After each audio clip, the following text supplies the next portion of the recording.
আমাদের হাসান নতুন ফোন কিনলো। হাসান কে ফোন কিনছো? Google pixel 7। তাই? আচ্ছা আনবক্সিং করো দেখি। মানে এটা তো আমারটাও পড়ছে OnePlus এ। OnePlus এ তো ভাই এটা জাতীয় সমস্যা হয়ে গেছে। OnePlus এ তো প্রচুর পড়ছে। এটা কি যে ন্যাশনাল বাইটিং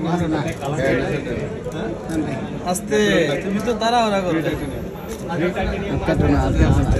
ওই ন্যাচারালটা ভাই মানে ওই জামালি এক কালারটা দেখতে কাছে কাছে না কি কাটবো দেখেন কি জানো আমার হয়েছে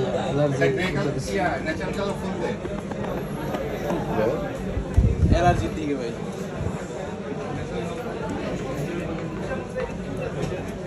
একটা সিম একটাই সিম দারুণ একটা ফিল দিছে। ওকে উঠাইলাম। হ্যাঁ আপনি ভিডিও হ্যাঁ এটা চেক অন করো অন করো। নেন এই যে অন হয়েছে আমার নাই অন হয়ে গেছে। ওকে হয়েছে এটা ঠিক আছে কোন দেশে এটা মোল্লা টেলিকম থেকে কেনা হলো হাসানের জন্য নতুন একটি ফোন। সবাই ভালো থাকবেন, সুস্থ থাকবেন।